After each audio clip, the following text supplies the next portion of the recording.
नमस्कार। कला मंडली के इस पेज पर आपका स्वागत है। मैं हूं इरफान।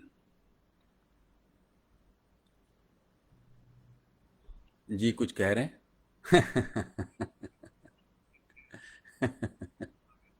स्वागत है, स्वागत है। ये मेरा सौभाग्य है कि मैं इस वक्त कला मंडली के इस पेज के ज़रिए आप सभी कला मंडली के साथियों से जुड़ पा रहा हूँ। ये जो कला मंडली है वो दिल्ली में रहने वाले देश भर के प्रदर्शनकारी कला समूहों से जुड़े हुए कलाकारों का समूह है, जो कि प्रदर्शनकारी कलाओं में नए प्रयोग के लिए समर्पित है। अपने कार्यक्रमों के माध्यम से कला मंडली देश की जो अमूर्त सांस्कृतिक विरासत है उसमें अन्वेषण और प्रयोग करके कलात्मक अनुभव और नए रूप और संवाद आस्वादन के नए अवसर प्रस्तुत करती है, जिसमें मानवता का स्वर प्रमुखता से प्रतिध्वनित होता है। कला मंडली समाज के वंचित समुदायों, विविध चुनौतियों का सामना करने वाले व्यक्तियों और समुदायों को भी समकालीन अभिव्यक्ति के लिए कला के विविध आयामों और उपकरणों से जोड़ती है।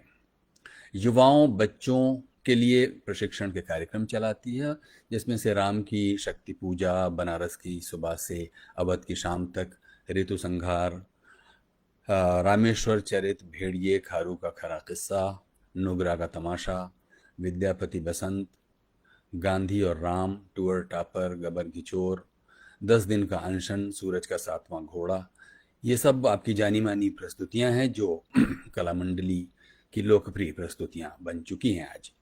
किन्नर समुदाय के अनुभवों और अभिनेताओं से रचित प्रस्तुतियां, खुशियां और अफसाने, ये जो है दिल्ली, पटना और देश के दूसरे इलाकों में कामयाबी से मंचित की जा चुकी है।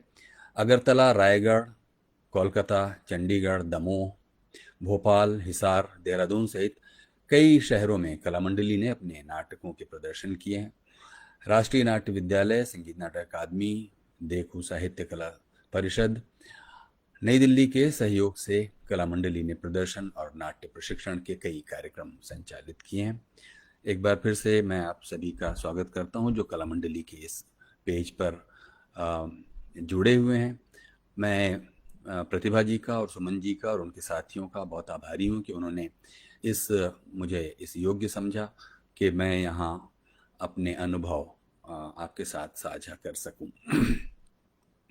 आप ये जानते हैं कि मैं राज्यसभा टेलीविज़न पर एक कार्यक्रम करता हूँ, गुफ्तगू, जिसका जिसका जो फोकस है वो जो अचीवर्स हैं या जो अंडर अचीवर्स भी हैं, उनके जीवन की यात्रा, उनकी रचना की प्रक्रिया, उनके संघर्ष, उनके सपने, उनकी चुनौतियाँ, यानी कि जिसमें उनका समय और संघर्ष दर्ज हैं, उनका डॉक्यूमेंटेशन एक तरह का होता है। ये एक लंबे साक्षात्कारों की का एक सिलसिला है जो गुफ्तगू नाम से, जिसका मतलब होता है बातचीत या कॉन्वर्सेशन, उस माध्यम से, उस हेडर के तहत पिछले लगभग 10 वर्षों से निरंतर चलने वाली एक श्रृंखला है, जिसमें जो कोमल पक्ष हैं जीवन के, उससे जुड़े हुए सभी प्रमुख लोगों को कोशिश की जाती है कि वो इस कार्यक्रम का हिस्सा बने। और इस कार्यक्रम से जो आप जुड़ पाते हैं और जो आप लाभान्वित हो पाते हैं, इसकी सूचना भी मुझको अनेक माध्यमों से मिलती रहती है। तो ये बड़े संतोष का विषय अब मेरे लिए है कि कम से कम ये एक काम हो पा रहा है जिसमें हम देश विदेश से जुड़े हुए तमाम ऐसे लोग जो कला, संस्कृति और जीवन के जो विभिन्न कोमल पक्ष हैं, उससे जुड़े हुए लोग इसमें जुड़ते हैं और एक धीरे धीरे करके एक ऐसा डिजिटल आर्काइव जैसा बनकर सामने आ चुका है, जो आपकी आवश्यकता और आपकी जैसी भी सुविधा होती है उसके हिसाब से आप डिजिटल मीडिया पर, ऑनलाइन, ऑफलाइन, बहुत से लोगों से डाउनलोड करके अपनी रेpertoire में रखते हैं और अपने साथियों को दिखाते हैं, फॉरवर्ड करते हैं। ये सब कुछ मुझे बहुत ही आह्लादित करता है। बहुत, ये मेरे लिए गुफ्तगू के अलावा भी ये चूंकि राज्यसभा टेलीविज़न का जो आर्ट एंड कल्चर डेस्क है, मैं उसका इंचार्ज भी हूँ, तो उस नाते जो कुछ भी गतिविधियाँ संस्कृति से संबंधित हैं देश विदेश की, वो भी मेरा ज़िम्मा है कि मैं उसको शोकेस करूं राज्यसभा टेलीविज़न पर। और इस सिलसिले में अम, कभी सीमित संसाधनों के साथ, कभी अनेक तरह की अड़चनें और असुविधाएं झेलते हुए भी इस काम को करने की कोशिश करता हूँ। जिसमें कई ऐसी डॉक्यूमेंट्रीज भी और विशेष कार्यक्रम बनाए जा चुके हैं और बनाए जा रहे हैं, और उम्मीद करता हूँ कि भविष्य में भी ये सिलसिला जारी रहेगा। मैं अपनी बात एक छोटे से अनुभव से शुरू करना चाहूँगा आपके सामने। वो है कि एक उत्तर प्रदेश में शहनाई बजाने वालों का एक गांव था क्या है अभी भी। कभी उधर से गुजरते हुए मेरी नज़र पड़ी कि सड़क के किनारे किनारे पेड़ों पर बोर्ड लगे हुए हैं कि फलाने खां शहनाई नवाज, इधर बोर्ड जा रहा है तो फलाने खां शहनाई नवाज। मतलब उस सड़क के करीब 200-300 मीटर के दायरे में जगह जगह ये बोर्ड लगे हुए मैंने देखे कि ये पूरा गांव जैसा लगता है कि शहनाई बजाने वालों का गांव है। तो थोड़ा सा रुक करके मैंने उस पर अध्ययन किया, कुछ थोड़ा जानने की कोशिश की। और उस घटना के बाद करीब मेरा ख्याल है 7-8 साल लगे होंगे जब मुझे ये मौका मिला कि मैं इस विषय पर एक डॉक्यूमेंट्री बनाऊं। तो जो 7-8 साल पहले की जो एक रेकी थी, और जो 7-8 साल पहले जो मैंने एक पूर्व तैयारी के हिसाब से जिन लोगों से मुलाकात की थी, जो उस गांव के बड़े बुजुर्ग लोग थे जो लंबे समय से वहाँ रह रहे थे, जिनके पास इस बात के कुछ एक्सप्लेनेशंस थे कि वो लोग क्यों उस गांव में ही आकर बस गए होंगे। उनमें से कई या तो रहे नहीं, या फिर दूसरे काम धंधों के लिए वो जगह छोड़कर चले गए। लेकिन जो भी लोग मिले उनसे वो डॉक्यूमेंट्री मिला जुला कर बनाएगी। वो यूट्यूब पर मौजूद है। उसका नाम है ड्विंडलिंग आर्ट ऑफ शहनाई। हिंदी में उसे गुमनाम हुई शहनाई ऐसा करके ढूंढा जा सकता है। इस बात का जिक्र शुरू में ही करने के पीछे एक ख़ास वजह है। वो ये है कि भारत एक विविधताओं का देश है, जहाँ अलग अलग इलाकों में अलग अलग कलाओं से जुड़े हुए लोग वर्षों से अपनी प्रैक्टिस करते रहते हैं। कुछ लोग शुद्ध रूप से उसे अब जीविकोपार्जन का उस कला को हिस्सा बनाए हुए हैं, और कुछ जो पुराने लोग थे जिन्होंने परंपरा से उसके कुछ गुण हासिल किए थे, वो सब अब 21वीं सदी के आरंभ में वो किस दशा में है, इस बात को थोड़ा समझा जाए, इसके लिए वो तलाश मेरी थी। इस एक पर्टिकुलर उदाहरण को रखते हुए मैं ये कहना चाहता हूँ, ये सिर्फ एक उदाहरण है जो ये बताता है कि इस तरह के विषयों में जब आप उतरते हैं और इस तरह के विषयों पर जब गंभीर छानबीन के लिए आप के पास संसाधन होते हैं और आप उसका डॉक्यूमेंटेशन कर सकते हैं, तो किस तरह के सवाल और चिंताएं और निजी तौर पर एक ऐसे व्यक्ति के मन में भी ये क्या उलझने पैदा होती हैं, ये बात मुझे इस डॉक्यूमेंट्री को करते हुए दिखाई दी, सामने आई। एक तो ये होता है कि आप जैसे ही इन मुख्य धारा से कटे हुए या काट दिए गए कलाकारों के जीवन और उनके प्रवास के इलाकों में जब आप पहुंचते हैं, तो आपको बहुत नई नई चीज़ें देखने को मिलती हैं जो बाहर रहकर अदरवाइज आपको नहीं पता चलती।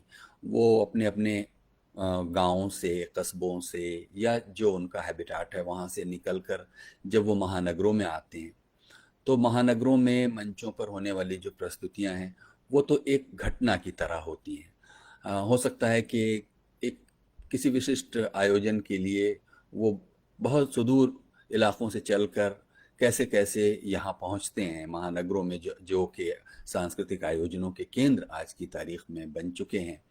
और ये एक सच्चाई है, इसे हमें स्वीकार करना चाहिए।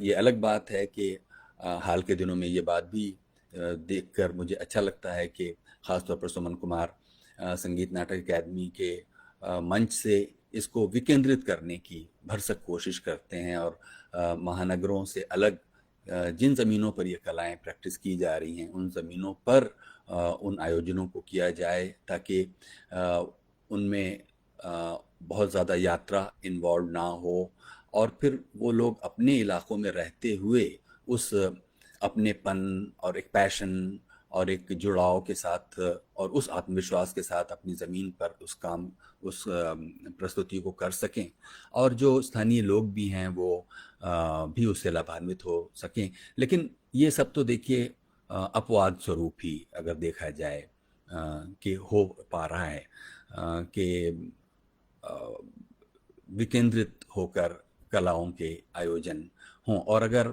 मैं तो बाकी देश की बात नहीं करता, मैं फ़िलहाल अभी उत्तर भारत और उन इलाकों की जहाँ मेरा जन्म हुआ और जहाँ मैंने इन कलाओं के विविध रूप देखे, मैं उसी पर अभी केंद्रित रहूँगा। और मैं ऐसी कोई बात इस पूरे बयान में, इस पूरे लाइव के दौरान नहीं कहूँगा जो जिस पर मेरा विश्वास नहीं है या जो मेरी अनुभूति का हिस्सा नहीं है। जो सुनी सुनाई बात है मैं वो नहीं कहूँगा। ये मेरा अपने आप से वादा है कि जो चीज़ मैंने फील्ड में काम करते हुए अपने लगभग 30 वर्षों के सघन यात्राओं और इस खोजबीन के दौरान पाई है या महसूस की है, मैं चाहता हूँ कि वो चीज़ें आज इस कला मंडली के लाइव के ज़रिए आप तक पहुँचें। क्योंकि इस तरह के लाइव एक तरफा संवाद ही होते हैं, इसलिए हम उम्मीद करते हैं कि बीच बीच में यहाँ जो संदेशों का एक सिलसिला है उसमें आप अपनी वो जिज्ञासाएं भी बीच बीच में जोड़ते रहेंगे जहाँ भी क्रम भंग होगा।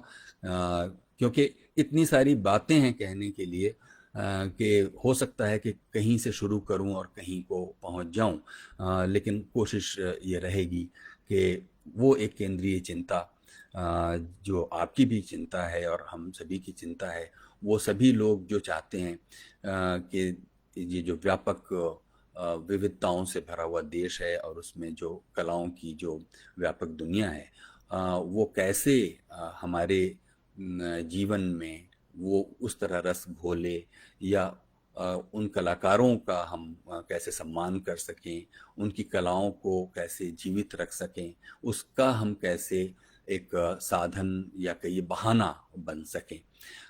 तो आप पाएंगे कि ये जैसे जैसे धीरे धीरे करके दूरियां बनती चली गई हैं, मतलब हम और वे का जो एक विभाजन जो समाज में भी मौजूद है वो कलाओं से अछूता नहीं है। जिस तरह से हम समाज में हायरार्की और स्तरीकरण का एक सिलसिला है, वो कलाओं में भी सामने आता है।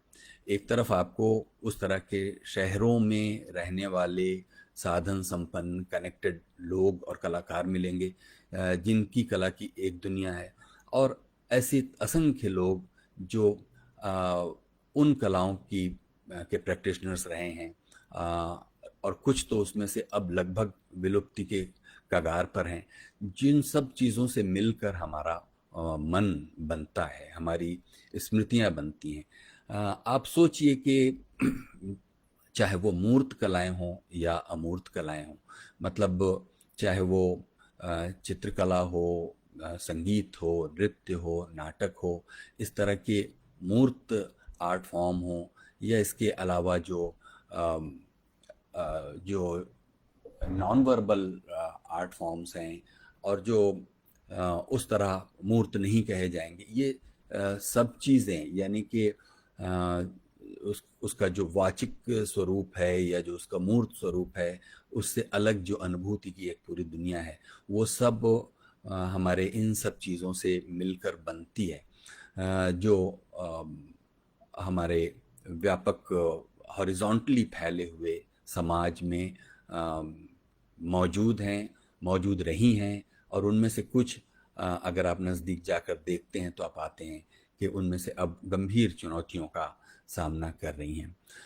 एक तो ये है कि इन सब चीज़ों को देखने के लिए हमें भूलना नहीं चाहिए कि हम एक सत्ता और शक्ति और वर्चस्व के ताने बाने के बीच में मौजूद हैं, जिसमें जो राजनीतिक आर्थिक जो शब्दावली या जो शक्ति की के नेटवर्क हैं, उसका भी शिकार बहुत सारी चीज़ें, बहुत सारी ये अभिव्यक्तियाँ होती रहती हैं। जैसे जैसे उपभोक्तावाद बढ़ता जाता है, वैसे वैसे हर वो चीज़ जिसमें लाभ नहीं है, जिसमें फ़ायदा नहीं है, उसको धीरे धीरे करके हाशिए पर सचेत रूप से, कभी कभी अनजाने में, और इस तरह वो सभी लोग जो अपेरेंटली कोई लाभ नहीं पहुंचा सकते कि उससे फ़ायदा क्या होगा, उससे हम कैसे व्यवसाय को कैसे जोड़ेंगे, तो धीरे धीरे करके उस तरह के जो एक्सप्रेशंस थे वो लगभग विलुप्त होते जाते हैं। और तब ऐसे में मेरे जैसा आदमी जो इन चीज़ों की तलाश में देश के कोने कोने में घूमता रहता है, उन व्यक्तियों के लिए को वो उचित सम्मान मिले इसकी कोशिश में, या उन कलाओं को एक पुनर्जीवन मिले इसकी कोशिश में, वो एक बहुत ही दुविधा में पड़ जाता है।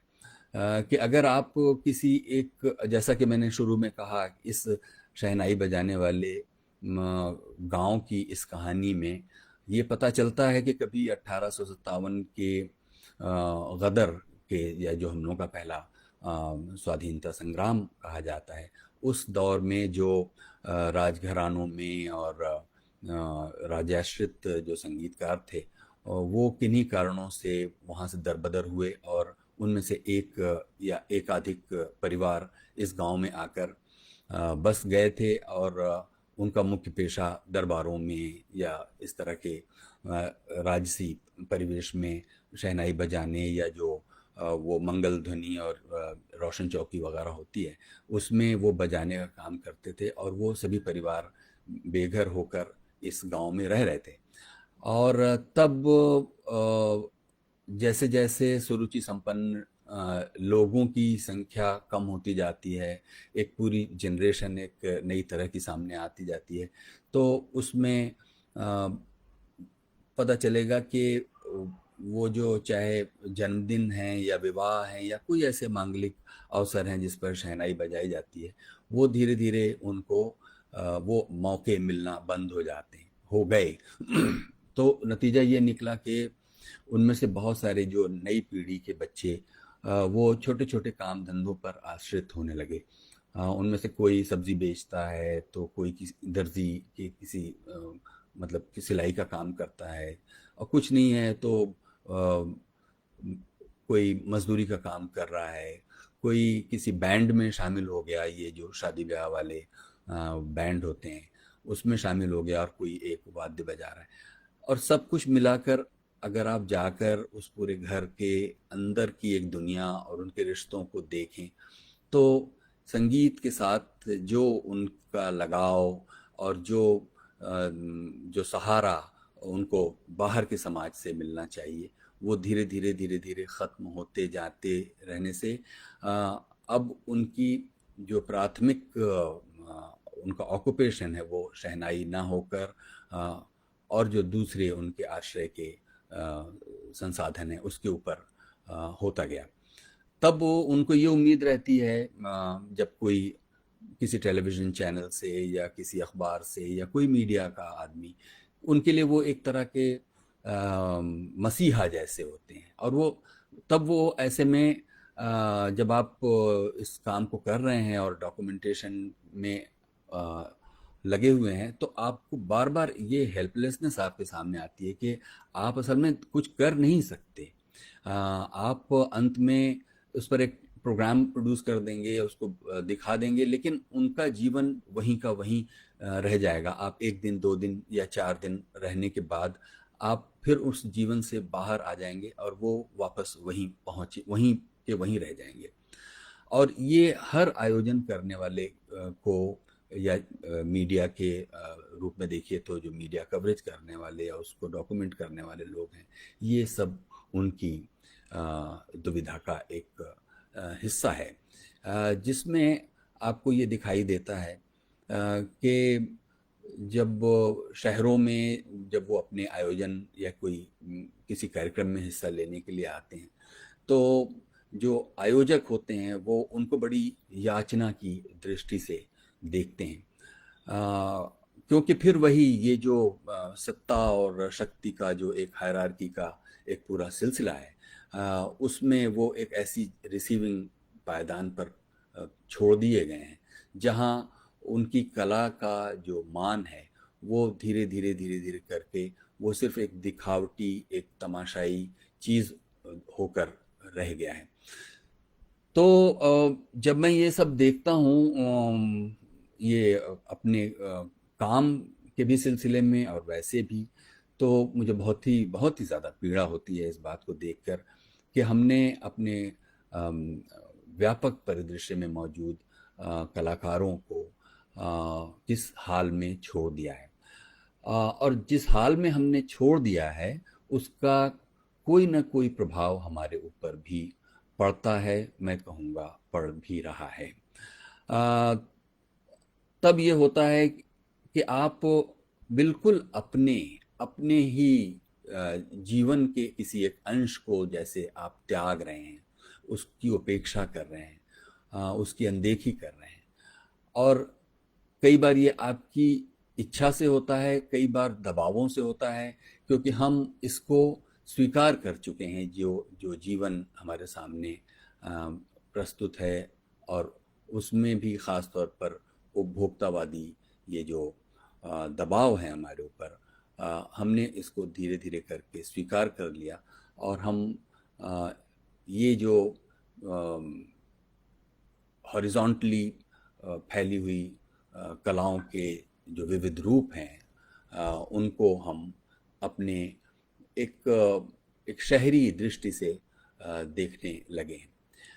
जबकि अगर मैं खुद अपने बारे में देखूं तो वो कौन सी ऐसी चीज़ है जो मुझे इन सब चीज़ों की तरफ आकर्षित करती है। मेरा खुद बचपन या मेरा जन्म उत्तर प्रदेश में, तब वो मिर्ज़ापुर एक ज़िला होता था, आज भी है, तब वो उत्तर प्रदेश का सबसे बड़ा ज़िला माना जाता था, शायद था। बाद में अभी हाल के वर्षों में उसे 2 हिस्सों में तोड़ दिया गया, जिसमें अब वो सोनभद्र का हिस्सा हो गया है। तो सोनभद्र में 3 सीमेंट फैक्ट्रियां थीं। उस सीमेंट फैक्ट्रियों में से एक सीमेंट फैक्ट्री की माइंस थी जहां मेरा जन्म हुआ। हो सकता है मेरे कुछ साथ के पढ़े हुए लोग या मेरे परिवारीजन भी इस लाइव को देख रहे हों, तो हम लोगों को बहुत अच्छा लगता है ये नाम लेते हुए कि हम लोग गुरमा मारकुंडी में पैदा हुए। वो एक आदिवासी बहुल इलाका कभी रहा होगा, जहां बाद में सीमेंट फैक्ट्री जब लगाई गई तो थोड़ा उसकी डेमोग्राफी थोड़ी बदली। लेकिन जो वहाँ का सांस्कृतिक परिवेश था और जो उसका प्राकृतिक परिवेश था, वो एक बहुत ना भूलने वाला एक, और हर किसी को अपना जो बचपन का जीवन है या उसका जो भूगोल है या उसकी जो संस्कृति है, हर किसी को याद रहती है। तो मेरे लिए मैं कोई ऐसी विशेष बात नहीं कह रहा हूँ, बस सिर्फ अंतर इतना सा है कि 1990-91 के वर्षों तक पहुँचते पहुँचते ये सीमेंट फैक्ट्री बंद हो गई, और इस तरह जो हमारे बचपन का जिया हुआ समय और वो सारी स्मृतियाँ जो हम सभी की साझी स्मृतियाँ थी, वो लगभग नष्ट हो गई। लगभग क्या, अब मैं कहूँ कि अब वो वहाँ नहीं है। तो हम लोग एक तरह से विस्थापित हो गए लोग हैं, जो हम एक तरह से आउट ऑफ प्लेस कह सकते हैं हो गए। जबकि जो जगहें होती हैं उनके साथ आपकी साझी स्मृतियाँ जुड़ी होती हैं।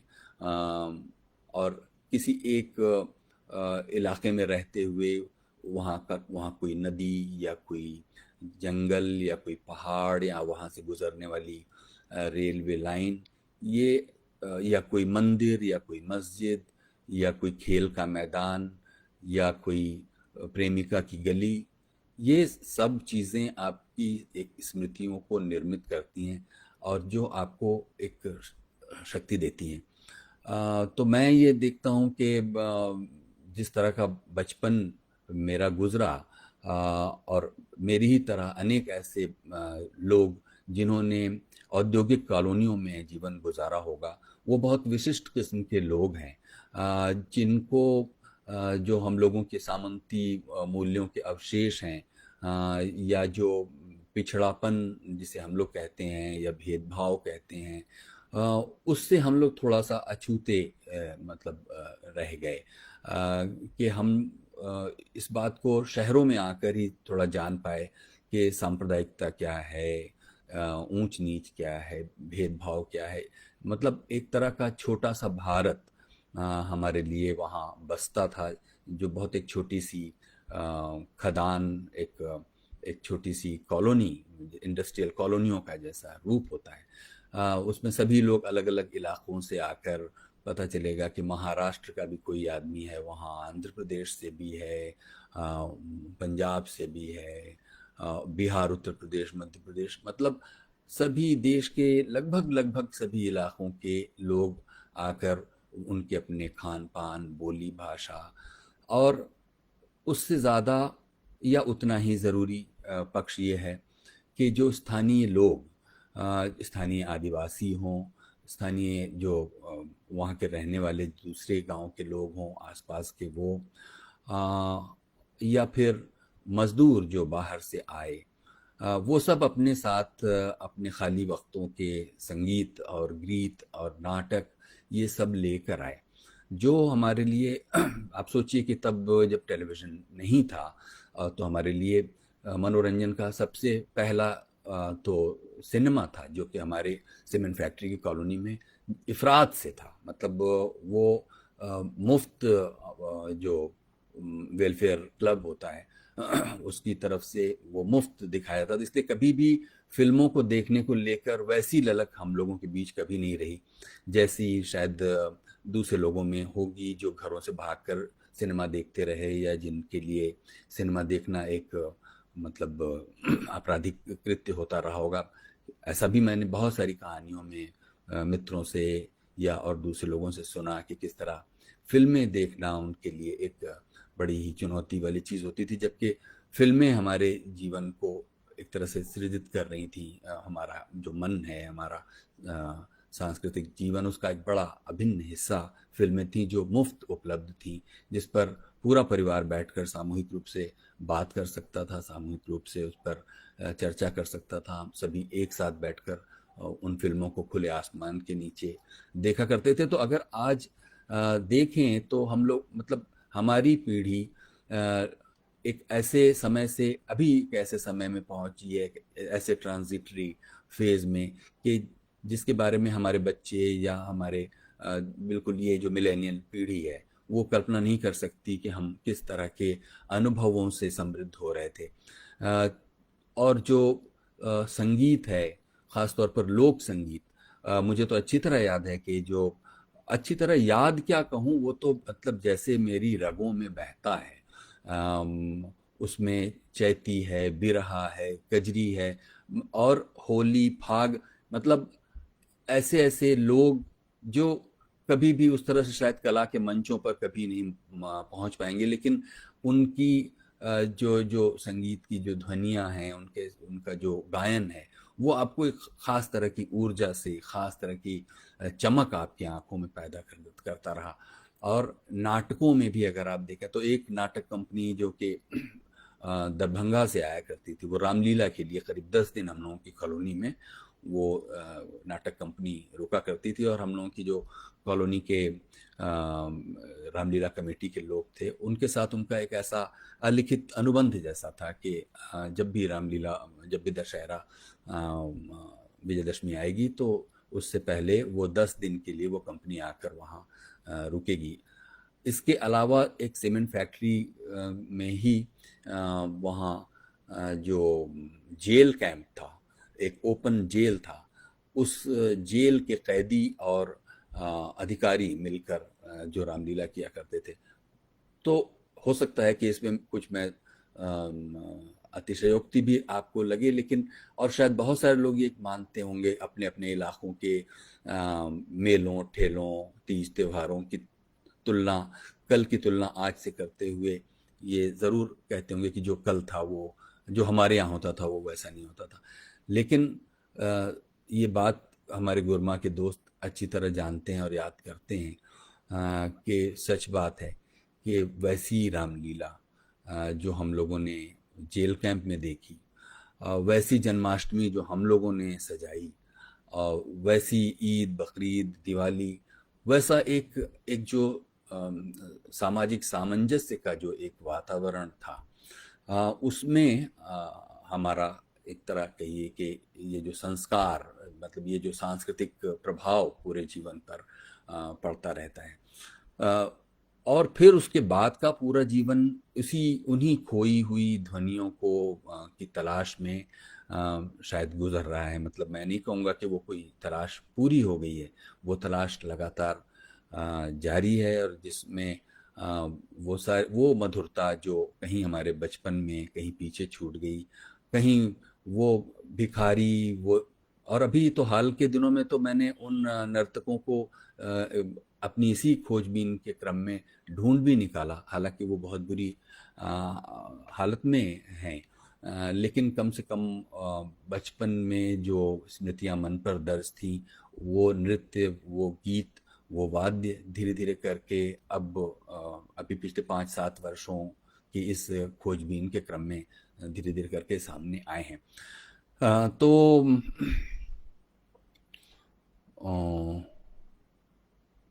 यहाँ पर मैं थोड़ा रुकूंगा, किसी को कुछ कहना हो तो बीच में हो सकता है कि मैं कुछ बक रहा हूँ जुनून में, क्या क्या कुछ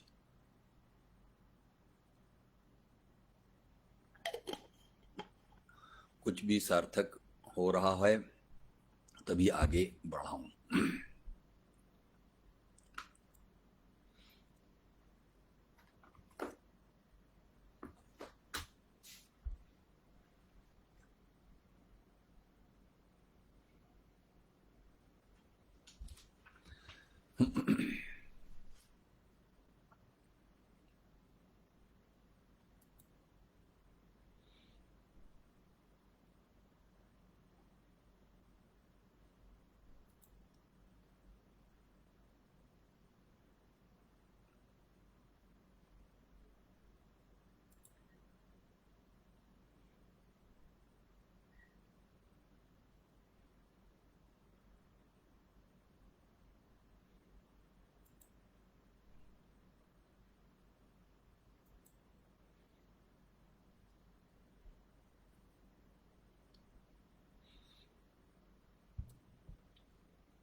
आप सभी लोग जो इस वक्त इस लाइव के साथ जुड़े हुए हैं, मैं आपका स्वागत करता हूं।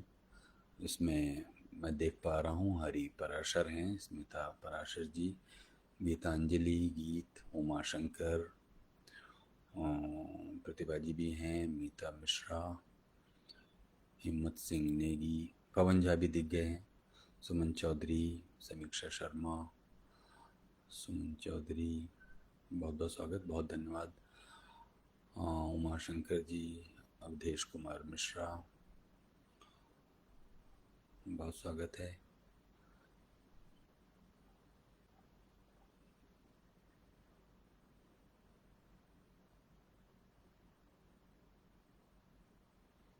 अनिल भौमिक जी भी, वाह वाह वाह, क्या बात है जी।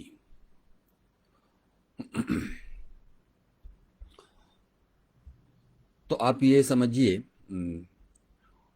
कि इन सब चीज़ों के बीच में मुझे ये पता चला कि जोगी जो होते थे, जोगी घर घर जाकर सारंगी पर गोरखनाथ और ये कहानियाँ सुनाया करते थे और गुदड़ी मांगा करते थे। ये सब हमारे बचपन में एक आम दृश्य था कि जोगी आपके दरवाजे पर आ गए तो उनको कुछ भिक्षा के लिए दे दीजिए, फिर वो तरह तरह का के गाने आपको सुनाएंगे। तो मुझे सुभाष चंद्र कुशवाहा ने बताया कि उनके गांव के पास एक ऐसा गांव है जहां जो सिर्फ जोगी ही रहते हैं। विजय जी क्या कहना चाहते हैं? क्यों सवाल? अच्छा। आ, तो जोगियों के बारे में मेरी बड़ी ये जिज्ञासा हुई कि, और तब मैं उनके उस गांव में पहुंचा जहां पूरा का पूरा गांव जोगियों का ही गांव था।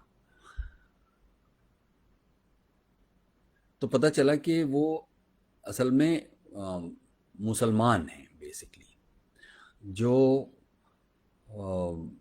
शिव के की अर्चना भी करते हैं। यात्राएं करते हुए किसी मस्जिद में रुक जाएंगे, किसी मंदिर में, किसी गुरुद्वारे में लंगर में खा लेंगे। वो रोज़ा नमाज भी करते हैं और वो शिव अर्चना भी करते हैं। अब आज धीरे धीरे करके हम लोग जिस तरह की बाइनरी में फंस गए, ये इसका और वो उसका, कल्पना नहीं की जा सकती कि संस्कृतियों का ये जो घुलन मिलन है वो किस तरह से भारत में मौजूद है। अभी हाल ही में मैं एक फिल्म देख रहा था जो पाकिस्तान में प्रोड्यूस हुई थी और कहानी उसकी ईस्टर्न पाकिस्तान बांग्लादेश की थी। फैज़ अहमद फैज़ ने उसकी कहानी और डायलॉग और उसमें गाने लिखे थे। जागो हुआ सवेरा, वो यूट्यूब पर मौजूद भी है। तो थोड़ी देर बाद देखते देखते ये दिखा कि उसमें जो कासिम है वो किसी लाल मियाँ के से मिलने गया और वहाँ वो उसने पैर छुए। फिर उसने जो घर की बड़ी बूढ़ी थी उनके भी पैर छुए। अब संस्कृतियों का ये जो घुलन मिलन है, इसको ये कोई मोनोलिथिक या कोई इकहरा, कोई उसकी उसकी एक कहिए कि मोनोलिथिक है, नहीं है वो, कि आपने किसी एक यार्डस्टिक से संस्कृति को, उसके एक्सप्रेशंस को नाप दिया या उसको ठहरा दिया उस तरह से। और यही आपको दिखाई देगा कि जब हेजिमनी के अर्थ में देखते हैं तो वो बिल्कुल अलग सच्चाइयाँ धीरे धीरे करके आपके सामने आती हैं। उदाहरण के लिए कलाकार जब अपनी प्रस्तुतियाँ देने के लिए शहरों में आते हैं तो वो बहुत डरे सहमे और लगभग याचक की स्थिति में होते हैं। और यहाँ पर भी एक तरह का शक्ति संतुलन देखने में आता है। जो थोड़े से कनेक्टेड और थोड़े वर्चस्वशाली संगीतकार हैं, उनके जो संगतकार हैं वो किन होटलों में टिकेंगे और बड़े संगीतकार किन होटलों में टिकेंगे, और कैसे उनके भीतर भी जो ऊंच नीच है वो मौजूद रहेगी। ये सब चीज़ें भी आप जब थोड़ा नज़दीक से जाकर देखते हैं तो बहुत ही चिंता बढ़ाने वाली चीज़ होती है। जबकि खुद उनके अंदर अगर परंपरा से देखें तो एक सादगी और एक अपनी कला के प्रति जो समर्पण वो अ, अपनी तरह से मौजूद है। बस अब धीरे धीरे करके वो मुख्य धारा जो तथाकथित है उससे इस तरह बाहर हो गए कि अब वो रिसीविंग एंड पर हैं, और वहाँ उनकी जीवन की रक्षा, उनकी कला की रक्षा का जिम्मा व्यापक समाज का ही है। जो व्यापक समाज धीरे धीरे करके अब इस सच्चाई को से मुंह मोड़ता जा रहा है, या कि ये इस एक दूसरी सच्चाई को स्वीकार करता जा रहा है, जिसे वो ग्लोबलाइजेशन के बाद एक वैश्वीकरण और भूमंडलीकरण के अर्थ में, जो कि शुद्ध रूप से बाजार का ही एक आक्रामक नैरेटिव है। और तब ऐसे में जो जगहें हैं, जो जिन जगहों पर लोग रहकर अपना काम करते हैं, जीवन यापन करते हैं, उसके साथ जो उनकी परंपराओं की, संस्कृतियों की, उनकी कल्चरल प्रैक्टिस की जो ज़मीन होती है, उस ज़मीन से काट कर उनकी कला को नहीं देखा जा सकता। और तब उनकी ज़मीन पर ही उनके कला के सर्वाइवल का जो एक प्रश्न है, वो एक बहुत ही बड़ा प्रश्न खड़ा हुआ है, जो लगभग मेरे इन लगभग 3 दशकों के पूरे देश में घूमते हुए अलग अलग विधाओं में काम कर रहे कलाकारों को, जिनमें से ज़्यादातर, मतलब अपवादों को अगर छोड़ दें तो ज़्यादातर रिसीविंग एंड पर हैं, और जो संस्थाएं या सरकारें कलाओं के लिए जो कुछ कर भी रही हैं, उसका स्वरूप, चाहे वो वजीफ़ा बांटना हो या बड़े आयोजन करना हो या इस तरह के पीठ आदि बनाना हो, उससे अलग एक कोई स्वप्न इस व्यापक जो आर्ट एक्सप्रेशंस हैं अलग अलग कलाओं के, उसको लेकर हमारे पास कोई दृष्टि, कोई सपना, कोई योजना नहीं है, और ना उसके लिए जो शेष समाज है वो भी उसको लेकर सेंसिटाइज्ड है। तब आप पाएंगे कि एक एक फैशन के तौर पर जब तक कला के ग्राहक मौजूद हैं तब तक ये स्थिति बनी रहेगी, और जो कि बनी हुई है कि वो आपके जीवन का कैसे हिस्सा ना बन जाए, जब तक कि आपकी अनुभूति का, आपके जीवन का, आपके अस्तित्व का हिस्सा अगर कला नहीं है, तो वो फिर एक सिर्फ सजावटी चीज़ ही बनकर रह जाती है, और जिसका लाभ दूसरे लोग, जो वर्चस्वशाली लोग हैं, वो ही उठाते हैं, जो कि उठा रहे हैं। जबकि आप ऐसे देख सकते हैं कि इन कलाओं को सराहने के लिए उस वो जो एक दृष्टि होती है, उसकी एक व्यवस्थित कोई प्रणाली हम लोग अभी तक विकसित नहीं कर पाए हैं, जिससे कि बचपन से ही बच्चों में चाहे वो दृश्य कला हो या संगीत या कोई परफॉर्मिंग आर्ट हो या पोएट्री हो, जो भी सॉफ्टर एस्पेक्ट एक्सप्रेशंस के हैं, उसको लेकर हमारे पास कोई एक सरल तरीका नहीं मौजूद है, और उसको लेकर कोई कोशिश भी मुझे नहीं दिखाई देती। बहुत सारे लोग स्पिक मैके जैसी चीज़ों का उदाहरण तुरंत देते हैं इस बात के डिफेंस में, लेकिन एक सीमा के बाद, बल्कि बहुत ही एक एक छोटा प्रयास ही मैं स्पिक मैके के प्रयासों को देख पाता हूँ, गिन पाता हूँ। उसके इतने लंबे, वो अपनी तरह से अपनी समझ और अपनी कोशिशों में पूरी ईमानदारी से उसको करते हैं, लेकिन वो मेथडोलॉजी वो शायद समस्या को ठीक से एड्रेस नहीं कर पा रही है, जिससे कि हम लोग इस जो विविधता भरा समाज है और उसकी जो अभिव्यक्तियां हैं, जब मैं ये बात कह रहा हूँ तो मेरे सामने वो छोटे छोटे कठपुतली नचाने वाले छोटे आर्टिज़ान्स भी मेरी नज़र के सामने हैं। और इन सब के बीच में जो हमारा श्रम को लेकर हमारा एक ऐसा नज़रिया जो विकसित हुआ, या कहिए कि ओरिएंट हुआ, वो भी उसके पीछे कहीं जिम्मेदार है। जब हम कहते हैं किसी थके हुए आदमी के बारे में, जब हम कहते हैं कि वो थका हारा घर लौटा, तो कहीं भाषा में भी हमने इस बात को स्वीकार कर लिया है कि जो थका होता है वो हारा भी होता है। तो ऐसे तमाम मुहावरे और ऐसे तमाम पराये शब्द और पराई अभिव्यक्तियाँ हमारे जीवन का हिस्सा धीरे धीरे बनते जाते हैं, और जो बिल्कुल हमारे लोग हैं वो हमसे धीरे धीरे करके दूर हो जाते हैं। मतलब हम और वे का एक संबंध जो सामने खड़ा हो रहा है, उसमें ये सब चीज़ें जो हमारे जीवन को मधुर बनाती हैं, हमारे जीवन को एक पल को ठहर कर देखने को कहती हैं। ख़ासतौर पर आप देखिए कि ये पिछले 3 महीने से ये जो कोविड-19 के बाद का जो पूरा जीवन है, जिसके बारे में हम मतलब कल्पना नहीं कर सकते कि एक ऐसा समय भी आएगा जिस समय में हम रह रहे हैं।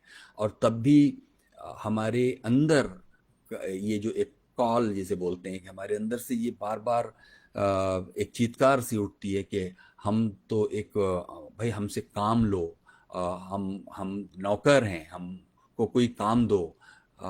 बजाय इसके कल ही जैसे रघुवीर यादव इस बात को कह रहे थे, और आप सभी जानते हैं कि रघुवीर यादव एक मशहूर एक्टर और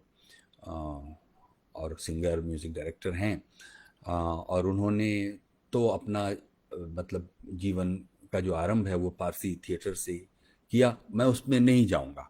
उन्होंने सिर्फ एक बात कही, बहुत दिलचस्प बात कही, कि आपके सामने समय ही समय है, और आप ये दुहाई दे रहे हैं कि ये समय कब खत्म होगा, जबकि ये एक तरह से वरदान की तरह आपको मिल गया है।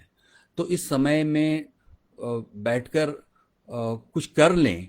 उदाहरण के लिए उन्होंने कहा कि मैंने तो ये 2 छोटी छोटी बांसुरियां ऐसी बनाई, और वो ऐसा कुछ करते रहते हैं। वो तरह तरह की बेकार पड़ी चीज़ों से वाद्य यंत्र बनाना या कोई चीज़, अनेक लोग हैं जो, आप सोचिए कि हम सब ने बचपन में कागज़ से नाव बनाई होगी या हवाई जहाज़ बनाए होंगे, लेकिन क्या ये वो समय नहीं है कि जब हम बैठ कर के एक बार पेपर फोल्डिंग के अपने उस 30 साल 40 साल पुराने या 20 साल पुराने किसी अनुभव को दोबारा जी सकें। हम इससे इस अपने ही बनाए हुए और अनजाने में स्वीकार कर दिए इस जीवन पद्धति से कि इस कदर गुलाम हो गए कि हमको जो लोग कुछ अलग भी करते हुए दिखाई देते हैं, उनको हम थोड़ी जुगुप्सा, थोड़े कुतूहल के साथ देखते हैं।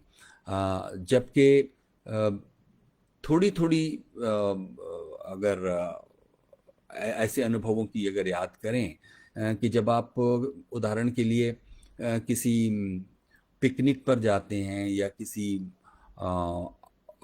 हिल स्टेशन पर ही चले जाते हैं, थोड़ी देर के लिए पूरा परिवार और बच्चे एक बिल्कुल प्रकृति और उसके जीवन के साथ एकमेक होना चाहते हैं, और वो भूल जाना चाहते हैं कि वो पीछे कहाँ क्या क्या उलझने छोड़ कर आए। तो इन सब चीज़ों से निकलने के लिए ये सब जो लगातार आपके इर्द गिर्द होने वाले जो आर्टिस्टिक एक्सप्रेशंस हैं, वो एक संबल की तरह हैं। चाहे वो उच्चतर शास्त्रीय कलाएं हों, शास्त्रीय नृत्य और संगीत हो, या जो लोक में व्याप्त जो गतिविधियां और आयोजन हो, वो सब मिलकर हमारे मन का वो हिस्सा निर्मित करते हैं जो हमारे लिए एक नई जीवनी शक्ति पैदा करता है। तो मैं सोचता हूँ कि ये एक बड़ी विकट स्थिति है कि हम अपने इर्द गिर्द के समाज को एक बिल्कुल काम चलाऊ, जिसमें अधिक से अधिक राजनीतिक विमर्श होगा, अधिक से अधिक आर्थिक चिंताएं होंगी, अधिक से अधिक ऐसी चीज़ें जो आज हैं और कल बदल जाएंगी, इस जो हमारे मन और मस्तिष्क को एक लगातार ठस बनाए रखेंगी। मीडिया का वो रूप जो आपकी ओपिनियन को मोल्ड करेगा, एक खास दिशा में झुकाएगा, उसका कोई वैकल्पिक चिंतन का स्वरूप, उससे निकलने के वो रास्ते। अभी तो खास तौर पर अगर आप देखें तो इस लॉकडाउन के दौरान इतनी तरह के फॉल आउट सामने आ रहे हैं मन की एक दुनिया में, जिसमें शायद कलाएं ही हैं जो हमको जीवित रख सकती हैं। और हर कोई जिसने भी उस अनुभव को, उस आनंद को कभी महसूस किया है, वो उसको याद करके उससे एक संबल ले सकता है। मैं तो लेता हूँ बहरहाल। अ,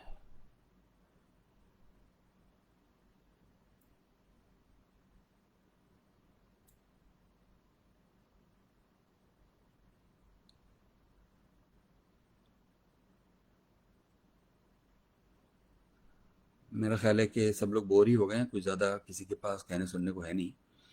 अ, तो अभी मैं इसको खुला छोड़ता हूँ कि कहिए क्या कहना है।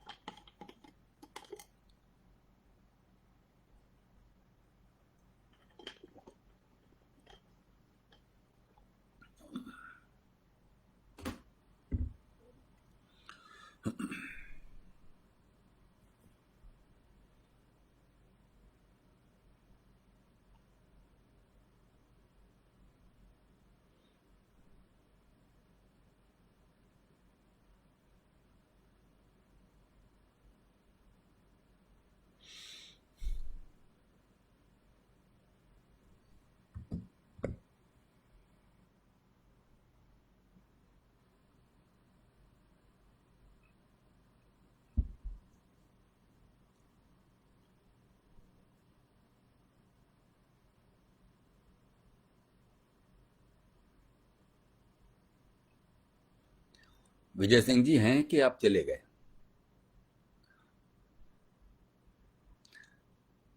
अनिल दादा।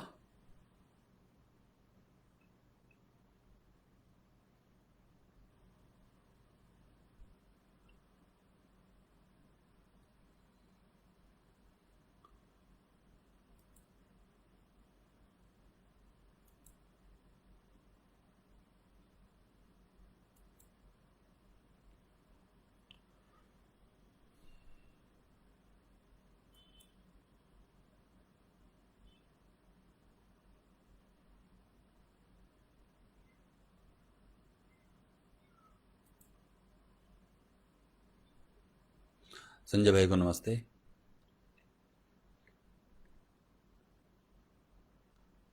लगभग मैं बहुत देर तक कुछ बड़बड़ बड़बड़ करता रह चुका हूँ संजय भाई, इसलिए थोड़ी देर के लिए खामोश हो गया हूँ। और देख रहा हूँ कि कला मंडली के साथियों से कुछ उनको कोई रुचि आ रही है कि नहीं।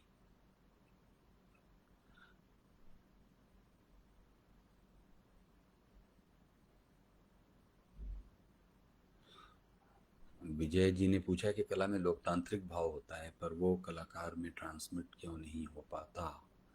ये तो बड़ा सैद्धांतिक सवाल है।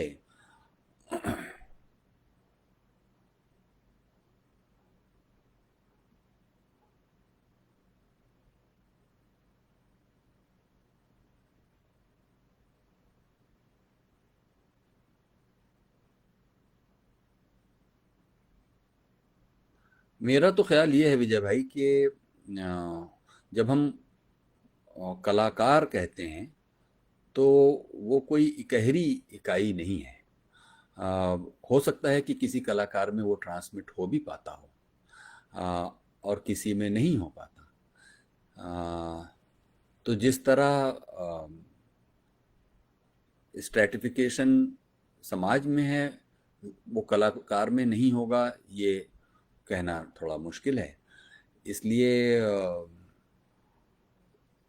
ऐसे कलाकार भी आपने देखे होंगे जिनमें वो भाव ट्रांसमिट हो पाता है, और जिनमें नहीं हो पाता वो ये जो बाहरी दबाव हैं, अनजाने में वो उसका शिकार हैं, उनके प्रति सहानुभूति ही हम रख सकते हैं कि वो अपने ज्ञान का, अपनी जानकारियों का जो इस्तेमाल है उसे महज अपने करियर या अपने सिर्फ स्वार्थों की पूर्ति के लिए ना करें। ये हम सदिच्छा जाहिर कर सकते हैं।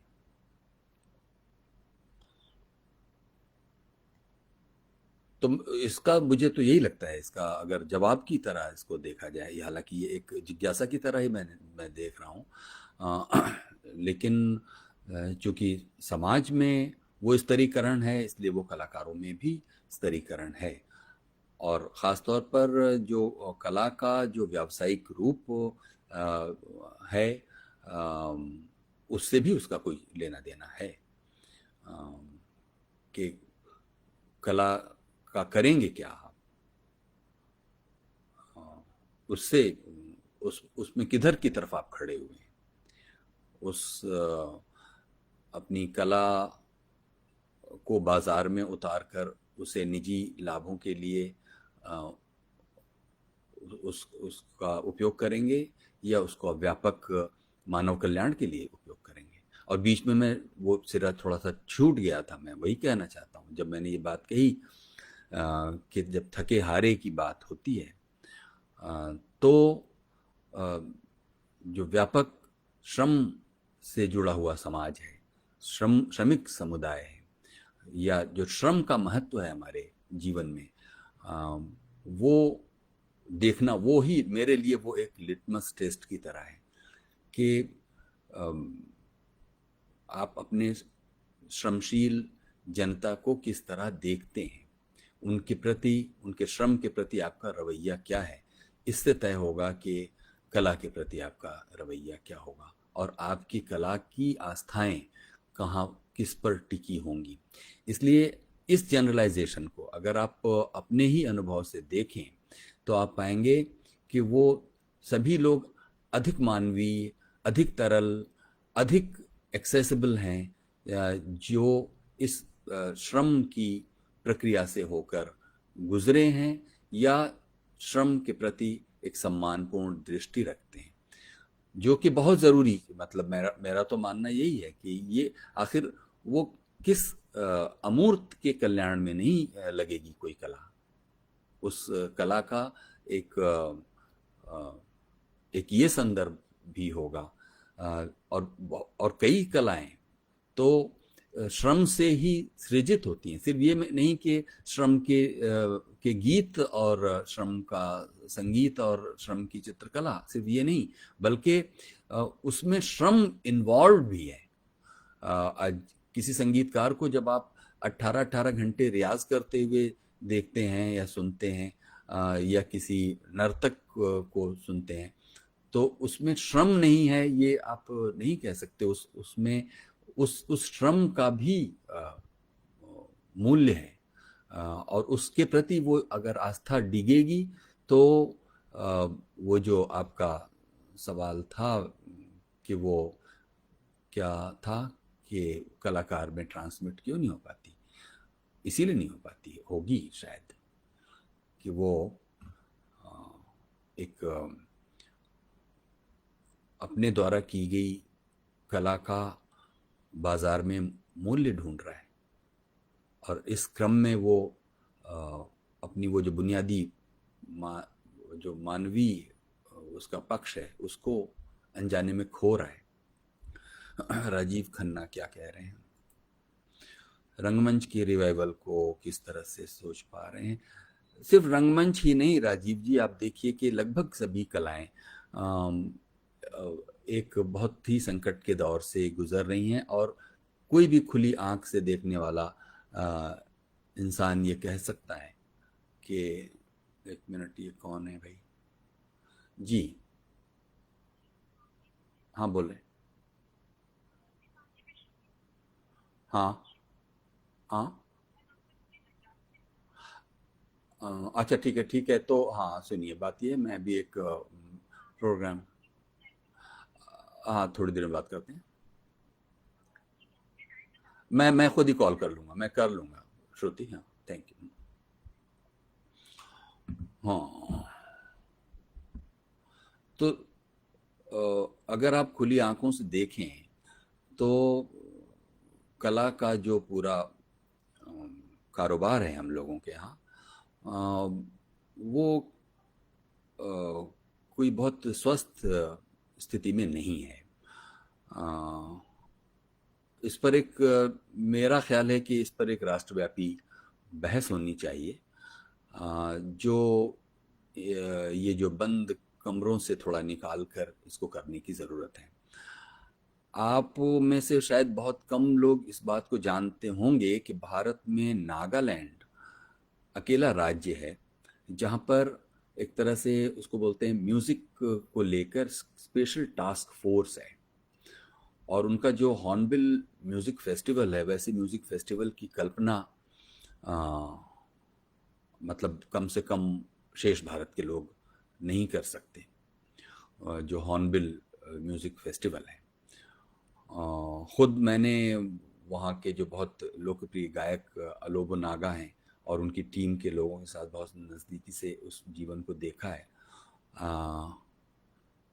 नागालैंड का अगर मैं उदाहरण इसलिए मैंने यहाँ पर दिया कि जो इस बात को समझ पाते हैं कि उनके अपने राज्य में उसकी विशेषता क्या है, उनकी अपने राज्य की विशेष सांस्कृतिक शक्ति क्या है, तो उन्होंने उसमें से संगीत को लिया।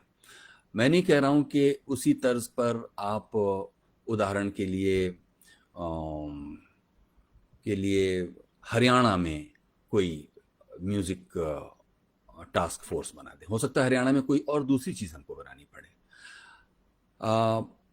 इस तरह से अगर आप देखेंगे तो छोटे छोटे टुकड़ों में, अब जैसे संजय भाई अभी हैं, हो सकता है लाइन पर भी हों, अभी भी हों, इन सभी लोगों ने मिलकर के और ऐसे बहुत सारे साथियों ने बार बार उन्हें उनकी ज़मीन वहाँ वापस खींच कर ले जाती है कि अपनी ज़मीन पर कुछ ऐसा करें जिससे कि वो बोली, मुहावरे, एक्सप्रेशन, स्मृतियाँ, वो सब वहाँ से ले ली जाएं और उसमें विस्थापित होकर दूसरे शहरों में जाकर एक तरह से जिसे कहते हैं कि पैराशूट ड्रॉपिंग कल्चर की ना करनी पड़े। तब उसके लिए थोड़े से सहृदय होकर, थोड़ी ईमानदारी के साथ हमको देखना होगा कि हमारे देश के अलग अलग राज्यों की क्या विशेषताएं हैं जिनको आप चाहें तो जोड़ सकते हैं। उसको टूरिज्म के साथ जोड़ दीजिए, उसको लोकल का वोकल कर लीजिए, एम्पावरमेंट कर लीजिए, कुछ भी कर लीजिए। सवाल है कि जो जिस ज़मीन पर रहकर जिस पर्टिकुलर आर्ट की प्रैक्टिस कर रहा है वो वहीं पर कर सकता है। अब छोटी छोटी चीज़ें हैं। आप सोचिए कि जो खाजा जिस जगह बनता है उसके 5 किलोमीटर बाहर भी वैसा नहीं बन पाता। या इस तरह की जो डेलिकेसीज हैं जिनके लिए देश के अलग अलग ज़िले और राज्य जाने जाते हैं कि उन्हीं पर्टिकुलर जगहों पर ही खास तरह का लड्डू है, तो एक खास तरह का पेठा है, एक खास तरह का बताशा है, तो वो उन्हीं जगहों पर बनेगा। तो उसमें कुछ क्लाइमेट का भी असर होता होगा, कुछ कुछ सबसे ज़्यादा तो वो पैशन जो अपने घर में रहते हुए किसी चीज़ को बनाने का होता है, वो होता है। आप देखेंगे कि लोक कलाकारों के साथ अगर आप कोई इस तरह का प्रयोग करें कि उसको किसी तथाकथित आधुनिक सांगीतिक ढांचे में उनके किसी संगीत रचना को ढालना चाहें और स्टूडियो में कोई प्रोडक्शन करना चाहें, कोक स्टूडियो वगैरह करते हैं, वो एक अलग चीज़ है। लेकिन अगर और ऐसे प्रयोग भारत में जब जब किए गए बुरी तरह फेल हुए। उन तमाशों को छोड़ दीजिए जो डायस्पोरा को लुभाने के लिए या पीछे के दिनों में अभी भी होते हैं, उसकी बात नहीं कर रहा हूँ। वो एक अकेजनल चीज़ है। एक कॉन्सिस्टेंट कल्चरल प्रैक्टिस के लिए और जो लीगेसीज है उससे करेंसी को जोड़ने के लिए कि जो पुरानी पीढ़ी उस कला को यहाँ तक लाई है, वो कला अपनी वर्तमान पीढ़ी से होते हुए अगली पीढ़ी तक जाए। राजस्थान में इस काम को थोड़ा सा कर पाते हैं वो लोग, क्योंकि राजस्थान का टूरिज्म उस पर थोड़ा निर्भर करता है। तो वो आपको उसमें लांगाओं और मांगनियारों के परिवारों की परंपराएं देखने को मिलेंगी। लेकिन अगर आप उत्तर प्रदेश, बिहार, मध्य प्रदेश और पंजाब के इलाकों में देखें, तो हम लोगों की लोक कलाओं के साथ लगभग लगभग बहुत ही विकट संकट मौजूद है। रंगमंच की बात चूंकि आपने की थी, ये उसके साथ भी जुड़ा हुआ है ये प्रश्न। ज्यादातर रंगमंच शहर सेंट्रिक हो गया है, क्योंकि संसाधन वही हैं, और रंगमंच पर जो लोग अपना जीवन आश्रित करना चाहते हैं उनको किसी न किसी तरह की ग्रांट, किसी न किसी तरह के सपोर्ट की ज़रूरत पड़ती है, और वो शहरों, छोटे शहरों, बड़े शहरों, महानगरों की तरफ भागते हैं। और तब उसके जो प्रणेता लोग हैं वो भी किसी लापरवाही, बेगानगी और अनियंत्रण के बीच में एक तरह से कहिए, मैं मानता हूं कि वो जी रहे हैं। और तब इसमें वो तमाम ऐसी दबी अनसुनी आवाज़ें, वो प्रतिभाएं अपनी अपनी ज़मीनों पर दम तोड़ रही हैं। जबकि अगर आप ऐसे देखिए कि किसी जगह का कितना महत्व होता है, कि अगर हम एक जगह का नाम लेने पे, जैसे कि मैंने शुरू में कहा मेरे जन्म स्थान का नाम गुरमा मारकुंडी है, वो सिर्फ एक पोस्टल एड्रेस नहीं है।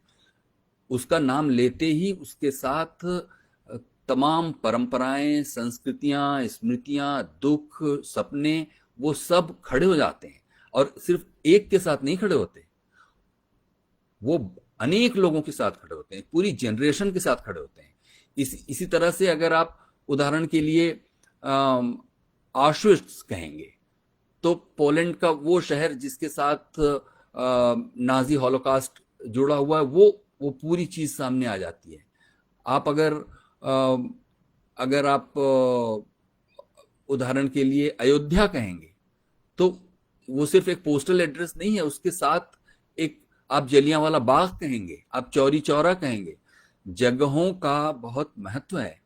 और उन जगहों के साथ ही हमारी जो सांस्कृतिक पुनर्गठन होना चाहिए योजनाओं का, वो उसके इर्द गिर्द मेरा मानना है कि होना चाहिए। आप सोचिए कि अभी मुझे झारखंड की यात्रा में पता चला कि वहाँ एक पूरा का पूरा गांव है जो ढोलक या ये मादल, ये जो परकशन इंस्ट्रूमेंट है, वो बनाता है।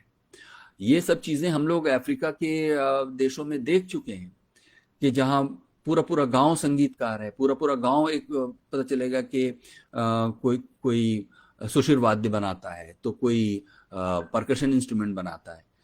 तो ये सब शक्ति है हमारी। हम ये लोकल का वोकल जो है, अगर उसको इस अर्थ में देखें, तो ये सब हमारे समाज की ये शक्ति है, जिसकी तरफ देखने की हमको ज़रूरत है। और ये ज़रूरत, हम इस पर नहीं बैठे रह सकते कि कोई ऊपर से आकर कोई योजनाकार इस को कर देगा। हम खुद भी इसको लेकर अपने अंदर तो वो भावना, पहले वो सजगता तो पैदा करें। हर चीज़ के लिए तो हम ग्रांट और मंत्रालयों आदि की तरफ देखते रहते हैं, और वो मंत्रालयों का अंत में जाकर जो हश्र होता है, उसके बारे में भी हम सभी लोग जानते हैं। तो आप अगर इसी बाइनरी में चलेंगे या इसी नैरेटिव को सब्सक्राइब करते रहेंगे, तो आपके कलाकार भिखारी हो चुके हैं और होते जाएंगे। और मतलब बहुत दूर नहीं जाता हूँ, मतलब जब मैं किसी कार्यक्रम को संचालित कर रहा होता हूँ मंच पर खड़ा होकर, तो वो बेचारे गरीब कलाकार वो समझ नहीं पाते कि मैं तो सिर्फ एक संचालक, मैं अपनी संचालन की भूमिका सिर्फ महज निभा रहा हूँ। और वो, उनको लगता है कि मैं कोई बड़ा इस आयोजन का या इसका एक कोई बड़ा वो हूँ, पिवटल पॉइंट हूँ। उनको क्या मालूम, उनको तो जो मंच पर खड़ा है वही उसका प्रतिनिधि होता है। तो जैसे ही मंच से उतर कर नीचे आऊंगा थोड़ी देर के लिए, कहीं पेशाब करने गया, पानी पीने, या मंच के परे अपने कैजुअल मोमेंट में होऊंगा और मुझे कोई ऐसा कलाकार मिल जाएगा, तो वो मेरे पैर छू रहा होगा, मेरे पैरों पे पड़ रहा होगा, इस तरह जैसे कि उसको मिलने वाला कोई जो भुगतान है वो 2,000 रुपए से मैं उसे 4,000 कर दूंगा, या मैं उसको अगले किसी आयोजन में बुलाने के लिए मैं कोई एक अधिकृत व्यक्ति हूँ। और ये सब इतना पीड़ादायी होता है कि मतलब इस समय तो मेरे लिए बोल पाना उस बारे में थोड़ा मुश्किल हो रहा है। लेकिन ये सब रोज अपने इर्द गिर्द होते हुए मैं देख रहा हूँ। और तब अपनी ही नशे में शहरों में रहने वाले वो लोग जो अपने को बड़े कला प्रेमी और कला नियंता मानते हैं, वो सोचते हैं कि कुछ अधिक मतलब देश एक ऐसी दिशा में जा रहा है जहाँ नई चीज़ें थोड़ी चिंता की मांग करती हैं। और अ, हम सभी लोगों को मिलकर इस बारे में इस दिशा में ज़रूर सोचना चाहिए कि जितनी कलाएं, जितने आर्ट फॉर्म्स लुप्त हो चुके हैं, अ, वो तो हो ही चुके हैं। कैसे अपने कलाकारों को वो सम्मान दिया जाए, कैसे उनको उनकी ज़मीन पर ही अ, उनको जीवित रखा जाए, ना सिर्फ जीवित रखा जाए बल्कि उनके ज्ञान से, उनके कौशल से, उनकी कला अभिव्यक्तियों से कैसे समृद्ध हुआ जाए। तो ये मतलब ये सिर्फ मेरे अकेले का अनुभव नहीं है। मैं जानता हूँ कि तमाम ऐसे आप सभी लोग जो इस वक्त इस लाइव से जुड़े हुए हैं, इन्होंने, आप सभी ने कभी ना कभी इस दुविधा को और इस संकट को बहुत निजी तौर पर महसूस किया होगा। लेकिन फिर वही होता है कि थोड़ी देर बाद फिर हम हर चीज पर धूल डालते हुए आगे बढ़ जाते हैं, जो कि हमको ये जो उपभोक्तावाद है वो यही सिखाता है कि अधिक से अधिक हम अपने पर केंद्रित रहें, अधिक से अधिक जिस चीज़ में लाभ नहीं है उसको क्या करना। बच्चों को कोई चीज़ सिखाना है, कोई म्यूजिक इंस्ट्रूमेंट सिखाना है, या ऐसी चीज़, तो उसमें उससे क्या फ़ायदा होगा। तो ये जो लाभ हानि के समीकरणों में जब तक सोचते रहेंगे, तो सोचिए ना, मतलब आप आज की तारीख में मतलब 21वीं सदी के ये जो वर्ष, आरंभिक वर्ष गुजर रहे हैं, उनकी तुलना आप उन पीछे गुजर गए वर्षों से कीजिए जिसमें इन सारी कलाओं ने कम से कम मेरे जैसा एक दीवाना तो पैदा कर ही दिया है। और इन्हीं कलाओं ने किया है, अ, जो पीछा नहीं छोड़ती मतलब।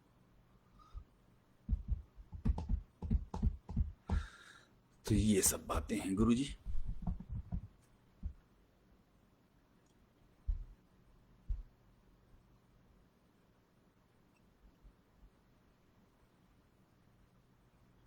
तो मित्रों, खत्म करें मतलब।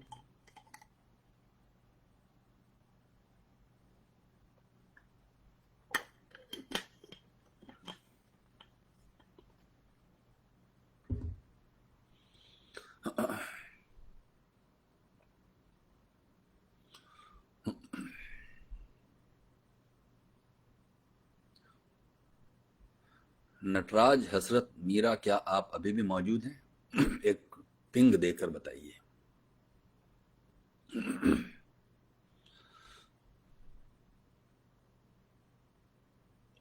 राजीव खन्ना, क्या आपके प्रश्न का कुछ थोड़ा सा मामला डिस्कस हो पाया?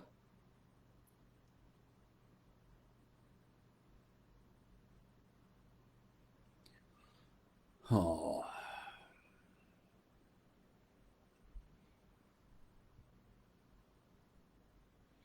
हम्म। ठीक कह रहे हैं नटराज जी।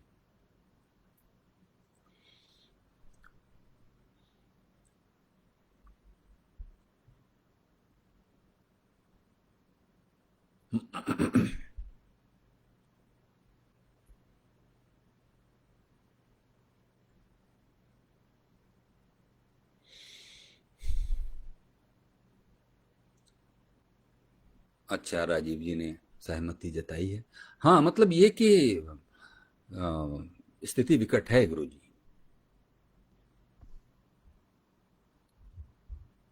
मतलब मेरे सामने ये रास्ता भी खुला हुआ है कि मैं कहूँ कि नहीं नहीं, सब कुछ अच्छा है, सब चारों तरफ हरा हरा है। ये कहने में क्या जाता है, कह सकता हूँ, लेकिन उससे किसी का कुछ लाभ नहीं होगा, उससे हम कहीं पहुंचेंगे नहीं। सुब्रत दत्ता भयंकर आदमी। क्या कह रहे हैं भाई।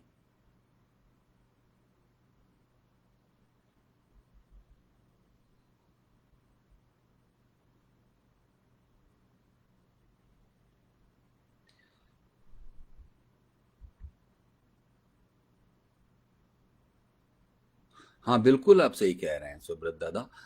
सुब्रत दादा का कहना है कि शहर में जो रह रहे लोग हैं,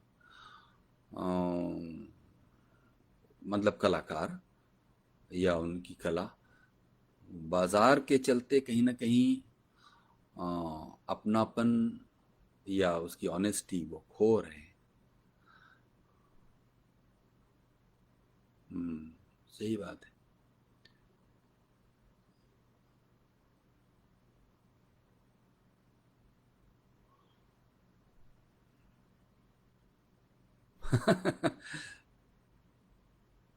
कला मंडली आप वो कर रहे हैं, मतलब मनोबल बढ़ा रही हैं। ठीक है। ब्रजेश अनय पूछ रहे हैं कि सबसे अच्छा इंटरव्यू आरएस टीवी पर आपको किसका लगता है व्यक्तिगत रूप से। वो वाला इंटरव्यू अभी होना है ब्रजेश जी, जो सबसे अच्छा लगेगा। खैर सुब्रत दादा, बिल्कुल ये सही बात है आपकी कि एक तो ये तो आप जानते ही हैं कि ये जो वो है सामाजिक आर्थिक जिस व्यवस्था का हमारे ऊपर बोझ है, वो हमको एलियनेट करती है। हमको हमारे ही किए हुए काम से इस तरह अलग कर देती है कि अ, जैसे मान लीजिए कि आप खेत में गए और आपने बांसुरी बजाई, अ, उसका सुख, और जब आप अपने अगर कोई आईटी प्रोफेशनल है या ऐसा कोई काम जो आपने दूसरे के लिए किया, और उस काम को करने के अगले ही पल आप भूल गए कि आपने क्या किया, तो जो दूसरे के लिए किया जाने वाला काम है वो आपके मन में बार बार ये भाव जगाता रहता है कि ये आपके लिए किया हुआ काम नहीं है। हाल के दिनों में जो कथित रूप से जो डिप्रेशन की जो बात सामने आ रही है, उस सिलसिले में मैंने एक दो फेसबुक पोस्टों में ये बात कहने की कोशिश की है। कुछ चीज़ें फिर भी बहुत साफ ढंग से सोशल मीडिया पर नहीं हो पाती। आ, वो है कि मतलब ये सब कुछ करते हुए आपने अपने जीवन के वो दार्शनिक पक्षों को कितना समझा। सुब्रत दादा, आप मेरी बात को समझ रहे होंगे शायद, क्योंकि सवाल आपका ही है जहां से मैंने ये पेग लिया, कि आप खुद, मतलब जो आदमी जीवन के एक मोड़ पर उसको मालूम ही ना हो कि क्या करना है, ये भी कर लिया वो भी कर लिया, और इस तरह की दिशाहीनता छोटे शहरों कस्बों गांव में, मतलब करोड़ों नौजवानों के सामने तब भी थी, आज भी है। आज उसका थोड़ा और भी विकट स्वरूप इसलिए हो गया कि उसके साथ ये जो टेक्नोलॉजी ने आपको गुमराह करने का एक पूरा एजेंडा सेट कर दिया कि मतलब तब तो आप मुर्दा जला करके भी सुब्रत दादा मजे में रहते थे, कि आपने बताया कि आप मतलब इधर उधर पड़ी हुई लावारिस लाशों को ले जाके चलो इसको जलाते हैं, मतलब उसमें मदद कर दिया। सुब्रत दत्ता आज की तारीख में एक बहुत रिनाउंड एक्टर है, ये हम सभी लोग जानते हैं। आ, और अगर आप थोड़ा सा उनका पास्ट ट्रेस करते हुए जाएं तो उसमें उनके उस समय में जबकि उनके सामने ये पूरी दिशाहीनता की स्थिति थी, उसने उसने उनके आज के जीवन में कुछ नहीं जोड़ा होगा, मैं ये मान नहीं सकता।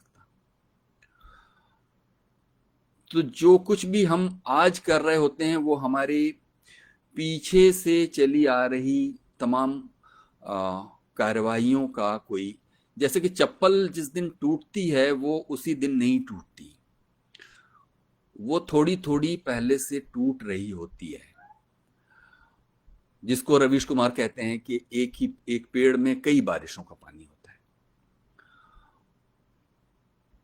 आपके बोलने में आपके जीवन की ये जो यात्रा है वो शामिल होती है, दूसरों का बोला हुआ शामिल होता है, आपके गाने में दूसरों का गाया हुआ, दूसरों का सुना हुआ शामिल होता है, आपके देखने में आपकी पहले देखी हुई चीजें शामिल होती हैं।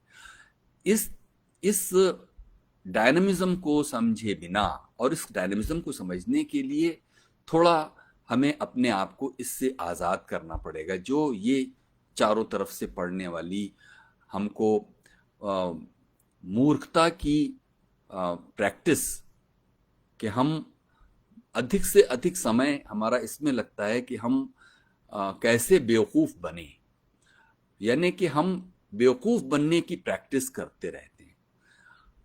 सुमन जी ने जो सवाल मेरे पास भेजे थे उनमें से एक सवाल बहुत अच्छा था, उसको ज़रूर मैं इसमें शामिल करना चाहूँगा कि आखिर मुझे तलाश किस बात की है। कई चीज़ों की तलाश में से एक तलाश ये भी है कि लोगों की रुचियां कैसे बनती हैं,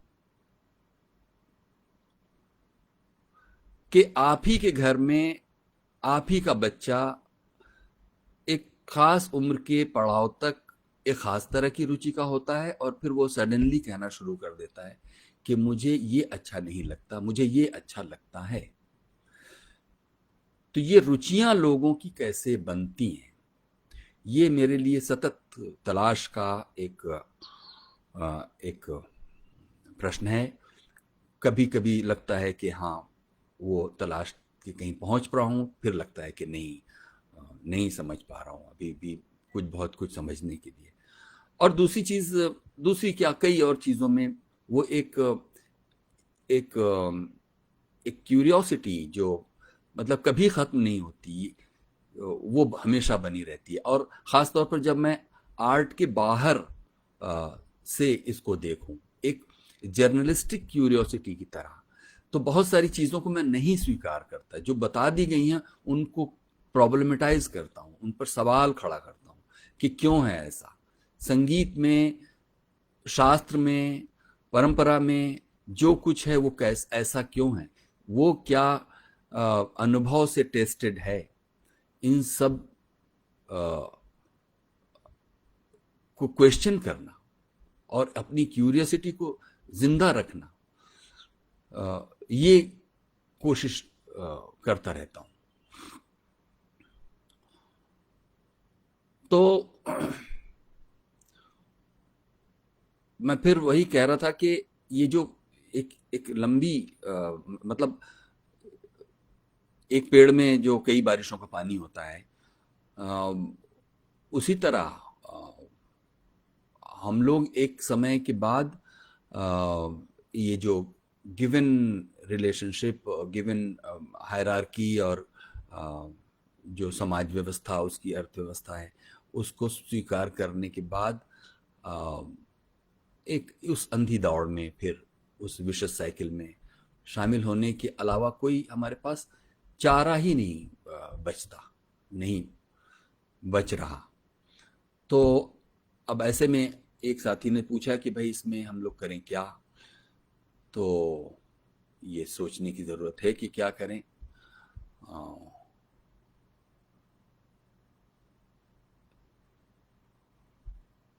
इतना तो कर ही सकते हैं कि हम अपने समाज के श्रमशील लोगों के प्रति अपने मन में सम्मान पैदा करें और वहाँ से ही बहुत सारी आस्थाओं के द्वार खुलते हैं। विविधता का कैसे सम्मान करें, कैसे ये जो पूरा उपभोक्तावाद है वो आपको हर चीज को एक ही तरह से कर देना चाहता है कि हर कोई एक ही तरह के कपड़े पहने, एक ही तरह का भोजन करे, एक ही तरह का स्वाद हो, उसमें कैसे विविधता नष्ट हो रही है। और तब कलाओं के लिए आस्वाद का कोई स्वरूप व्यक्तिगत स्तर पर शुरू करके परिवार और परिवार से संस्थाओं तक पहुंचाने की कोई एक उल्टी धारा शुरू की जा सकती है।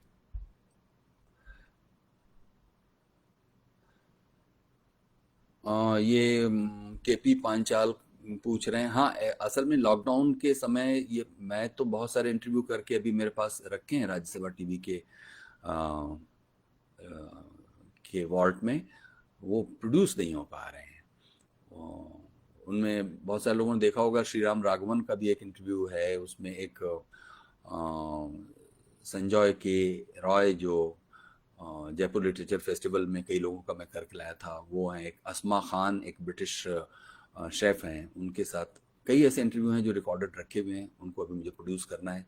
जैसे ही ये सब स्थितियां अनुकूल होंगी, लॉकडाउन खुलेगा, ऑफिस दोबारा फंक्शनल हो पाएंगे, तो करेंगे।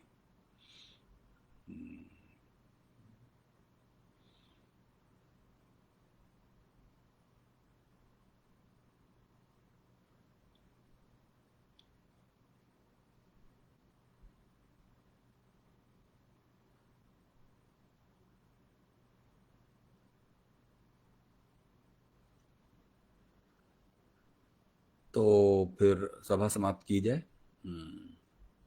प्रतिभा जी, सुमन जी।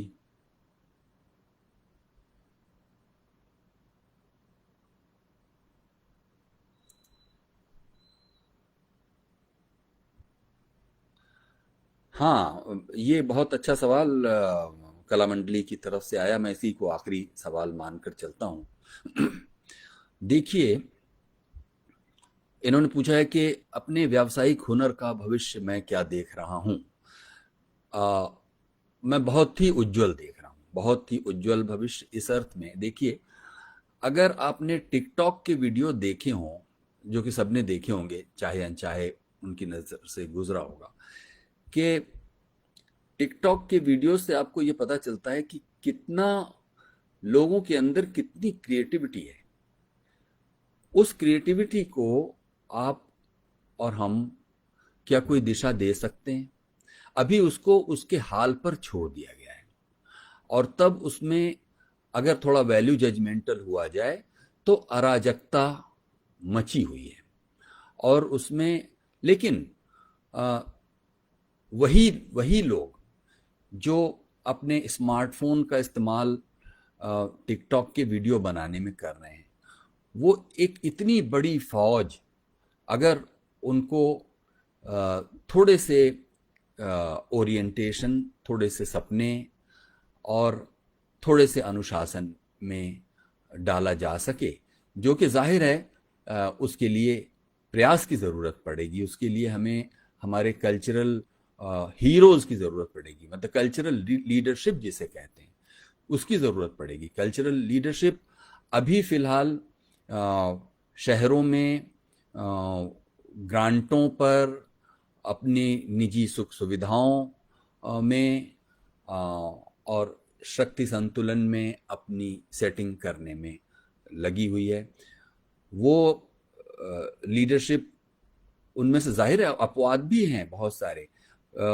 मैंने पिछले दिनों भारत रत्न भार्गव के साथ एक इंटरव्यू किया था, और तब मुझे ये पता चला कि वो राजस्थान, जयपुर के पास एक सुदूरवर्ती, मतलब आउटस्कर्ट में, ब्लाइंड बच्चों को वो सिखा रहे हैं थिएटर। और ये उसका बहुत अद्भुत अनुभव उन्होंने हमको बताया, और उसका नतीजा ये निकला कि हम लोग गए वहाँ पर, देखने गए उनके उस सेंटर में जहाँ पर वो ब्लाइंड बच्चे रहते हैं, कैसे वो करते हैं, और कैसे एक गुरु का शिष्यों के साथ कैसा संबंध है। और थिएटर जैसी चीज जो कि बहुत विजुअल डिमांड जिसमें रहती है, जिस ब्लाइंड बच्चे ने, जन्मजात ब्लाइंड बच्चे ने कभी थिएटर देखा ना हो, मतलब स्टेज पर थिएट्रिक्स ना देखा हो, मूवमेंट ना देखा हो कि ये एग्जिट है, ये एंट्री है, ब्लॉकिंग में वो कहाँ खड़ा होगा, अपने को कैरेक्टर के साथ कैसे एक्ट रिएक्ट करेगा, उसके मुंह के ऊपर कोई थप्पड़ आ रहा है उसे कैसे पता चलेगा कि वो रोएगा। ये सारी चुनौतियों के बीच वो अपनी उम्र के मतलब 85वें साल से ऊपर इसमें लगे हुए हैं, और ऐसे अनेक लोग लगे हुए हैं। मतलब मैं फिर उनको नियम नहीं बल्कि अपवाद की तरह ही देख पा रहा हूं, लेकिन लगे हुए हैं, और उससे बहुत सारे बहुत अच्छे नतीजे भी सामने आ रहे हैं। और तब ये नहीं है कि वो किसी सरकारी ग्रांट पर निर्भर हैं। जिन्होंने करना शुरू किया उनको सहयोग करने के लिए उनके समाज के लोग भी अपनी अपनी तरह से, तब उनको हाँ अपनी इच्छाएं थोड़ी सीमित जरूर करना होती है। भाई उनके सामने ये चॉइस है भारत रत्न जी के सामने कि वो अपने बच्चों के साथ अमेरिका या जिन भी शहरों में वो रहते हैं वहाँ चले जाएं और अपने रिटायरमेंट के बाद का जीवन गुजारें, लेकिन उन्होंने ये जीवन चुना। और तमाम लोग ऐसे उदाहरण गिना सकते हैं, आप भी मुझे गिना सकते हैं और मैं भी जानता हूँ, लेकिन वो अपवाद हैं। तो वो कह सकते हैं कि ये जो छिटपुट छिटपुट चल रही सांस्कृतिक कार्रवाइयां हैं वो हमारे लिए कोई एक रोशनी का काम कर सकती हैं कि ऐसे सोचा जा सकता है, ऐसे किया जा सकता है, और ऐसे अपनी ये जो विशाल ह्यूमन रिसोर्स है, आर्टिस्टिक रिसोर्स है, उसको कुछ को तो आप डायरेक्टली कर सकते हैं और कुछ को उसके साथ शामिल कर सकते हैं। मतलब जो लोग प्रत्यक्ष रूप से उन कला गतिविधियों में नहीं शामिल हैं वो भी उसकी सेकेंडरी टर्शरी लेयर में वो उसका हिस्सा होते हैं। और ये आप जानते हैं कि जब भी इस तरह का कोई आयोजन होता है उसमें एक बड़ी संख्या में ऐसे लोग सेकेंडरी टर्शरी लेयर में सामने आते हैं जो बाद में वो कला गतिविधियों का ही हिस्सा होते हैं। तो अब ये हमारे ऊपर निर्भर है कि हम एक समाज के इतने बड़े हिस्से को टिकटॉक बनाने के लिए स्मार्टफोन पर छोड़ दें या उसके मन में कोई सपना जगाएं। मुझे ही जगाना अगर हो तो मैं तो शायद ये कहूंगा कि जिस काम को आज़ादी के 70 वर्षों में ऑर्गेनाइज ढंग से नहीं किया जा सका, जिसको मैं अब मतलब इसको पीठ थपथपाना ना कहें अगर और बड़बोलापन ना कहें, तो ये सब आप भी मानेंगे इस बात को कि इंडियन टेलीविजन हिस्ट्री में पहली बार इस निरंतरता के साथ एक साक्षात्कार आधारित लंबे साक्षात्कारों की ये श्रृंखला सामने आई। जिस काम को फिल्म डिवीजन था पहले, सिनेमा इंडस्ट्री पहले से मौजूद थी, दूरदर्शन भी आ गया था, इस काम को एक व्यवस्थित योजना के तहत लोगों की स्मृतियों को संजोना, उनके ज्ञान को अगली पीढ़ी को सौंपना, उनके सुख दुख सपनों संघर्षों को एड्रेस करना। अभी तो स्थिति यह है कि आप मतलब मैं अपने मेहमान के साथ बात करते हुए थोड़ी देर बाद मतलब लोग रोने लगते हैं। क्या है वो, क्यों रोने लगते हैं? क्या मैं रुलाने की मशीन हूं? शायद नहीं। शायद इस ईमानदारी और सदिच्छा से उनसे उनके मन का हाल किसी ने पूछा ही नहीं आज तक। अनेक अनुभव ऐसे होते हैं, अनेक बार ऐसा होता है। तब हमने क्या किया? हम आगे आगे चलते गए और अपने कदमों के निशान पीछे से मिटाते गए। ये हम कर रहे हैं। हम अपनी जो परंपरा है उसको लेकर गाएंगे, हम बहुत कुछ उसका गुणगान बहुत करेंगे, लेकिन उसको लेकर एक जिम्मेदार नागरिक की तरह बिहेव करना, इसका प्रमाण दीजिए हमको। मैं जानना चाहता हूं कि अभी अभी हाल के वर्षों तक जब टेक्नोलॉजी विकसित हो चुकी थी, अनेक मनीषी हमारे बीच मौजूद थे, उनका वॉर फुटिंग पर वो डॉक्यूमेंटेशन क्यों नहीं हुआ, क्यों नहीं उस समय, जो आज है वो कल आर्काइव हो जाता है, ये आप जानते हैं, जो आज है वो कल आर्काइव हो जाएगा। जो कुछ मैंने आज बोल दिया, जो इस पल मैंने बोल दिया, वो कल अगले पल वो आर्काइव हो गया। तब ऐसे में वो तमाम लोग जो देश के कोने कोने में, और छोड़ दीजिए सिर्फ उतने ही लोग, और उतने भी नहीं, आपको मालूम है कि ये जो प्राण कार्टूनिस्ट थे, उनका वो तो यहीं रहते थे, नारायणा या ऐसी, मतलब पश्चिमी दिल्ली में, यहीं पर बंटवारे के बाद आ गए थे, यहीं रहते रहे, पूरा जीवन उन्होंने मृत्यु तक यहीं गुजारा। और मैं सिर्फ एक प्राण को तो एक उदाहरण के ही लिए कह रहा हूं कि भारत में कार्टून कला, मतलब ये जो कॉमिक्स कला है, उसके जनक, मतलब पिंकी और साबू और चाचा चौधरी के जनक, जब तक मैंने उनके साथ लंबा साक्षात्कार नहीं किया था, उससे पहले उनका कोई साक्षात्कार मौजूद नहीं था। दुर्भाग्य से जब वो उनकी मृत्यु हुई तो राज्यसभा टेलीविजन के ही इस इंटरव्यू को तमाम दूसरे टीवी चैनलों ने कर्टसी करके, साभार करके चलाया। यानी कि आप, और सिर्फ ये एक सिर्फ छोटा सा उदाहरण है, ऐसे तमाम लोग, ये तो बड़े नामी आदमी है, मैं कह रहा हूं कि जो नामी नहीं है लेकिन उन्होंने भी, आप बताइए कि एक लंबा समय जो इन पारसी रंगमंच की मंडलियों का गुजरा, उनमें से भी कुछ लोग अभी जीवित हैं।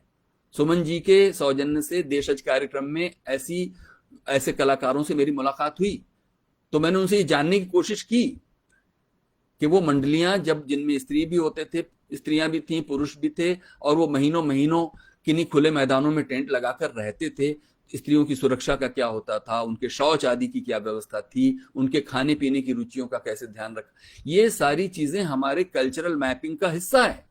मैं इस मुद्दे पर आते ही मैं थोड़ा उत्तेजित हो जाता हूँ, मुझे थोड़ा अच्छा नहीं लग रहा है कि ये पेस थोड़ा खराब हो गया। एनीवे, तो मैं यही कहूँगा दोस्तों, एक ये जो स्मार्टफोन का जो वो है औजार,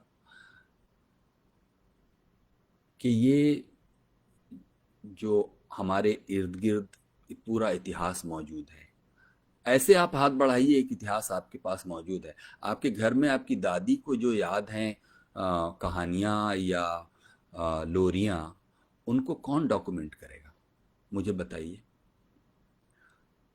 कौन करेगा? एक छोटा उदाहरण दे रहा हूं बस। जो लोग टिकटॉक के वीडियो बनाने के लिए एक पूरी योजना के साथ काम करते हैं और बाकी लोग बैठकर उसे कंज्यूम करते हैं, हम एक कल्चरल लीडर के तौर पर इस पूरी फौज को एक देश के विशाल ट्रेजर को क्रिएट करने में लगा सकते हैं। मैं एक छोटी सी बात कहता हूं, बाकी बातों के लिए हम लोग बैठ करके एक राष्ट्रीय नीति बनाएं और एक राष्ट्रीय ब्रेनस्टॉर्मिंग करें। मैं सिर्फ एक छोटी सी बात कह रहा हूं, बहुत दूर नहीं जाइए। ये एक मोबाइल फोन है जो वीडियो भी रिकॉर्ड करता है, ऑडियो भी रिकॉर्ड करता है। आप एक आदमी के मन में ये सपना जगा दीजिए कि ये जो तुम्हारी दादी है, इसके पास भी कुछ है कहने के लिए, ऐसा कुछ जो तुमको बाद में काम आएगा, तुम्हारे बच्चों के काम आएगा।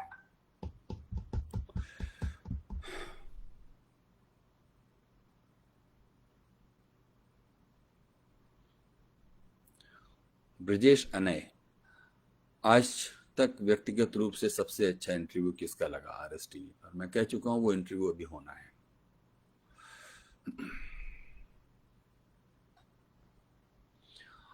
कला मंडली, आप बिल्कुल ठीक पूछ रही हैं कि इसमें मैं क्या सहयोग दूंगा।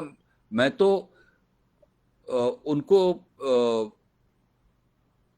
कैसे टेक्नोलॉजी का इस्तेमाल कैसे करें, क्या दृष्टि लेकर आगे बढ़ें, इस पर मैं एक वर्कशॉप कर सकता हूं और पूरे देश में ऐसी वर्कशॉप्स की श्रृंखला के लिए एक नोडल एजेंसी बना सकता हूँ।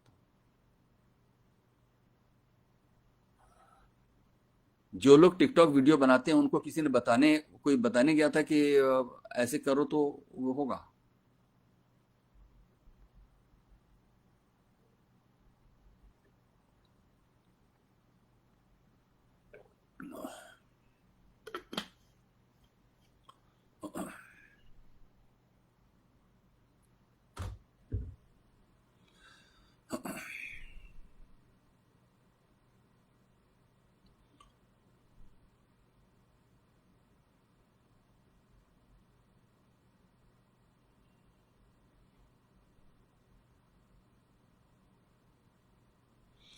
तो ठीक है, अब आप सभी से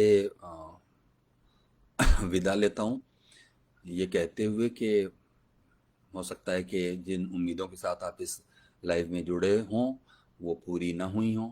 जाहिर है कि अ, नहीं भी हुई होंगी, क्योंकि हम सभी लोग अभी इसी उधेड़बुन ऊहापोह में हैं। मैं भी सीख ही रहा हूँ ये सब आप लोगों के साथ रहकर। तो कोई एक बात भी अगर काम की पहुंची हो इस लाइव के ज़रिए तो मैं मानूंगा कि ठीक रहा। क्योंकि बिस्मिल्लाह खान साहब ने अपने इंटरव्यू के बाद मुझसे यही कहा कि इसको इस तरह एडिट करना, तब तो खैर टेलीविज़न इंटरव्यू नहीं था, वो तो प्रिंट के लिए लिया जा रहा था। तो बोले कि इसको इस तरह एडिट एडिट शब्द नहीं, उन्होंने बोला कि ऐसे काट छांट के ऐसे इसको पेश करना जिसको पढ़ के 10-20 ना सही तो एक आध तो फ़कीर हो ही जाए। तो हम समझते हैं कि इस लाइव में मतलब अगर 50 लोग शामिल रहे होंगे तो एक आध लोगों को भी अगर कोई बात समझ में आई हो तो मैं मानूंगा कि समय बर्बाद नहीं गया। अ, उम्मीद करते हैं कि ऐसे ही मौके पर आगे कभी और आप लोगों के साथ मुलाकात होगी। बहुत बहुत शुक्रिया।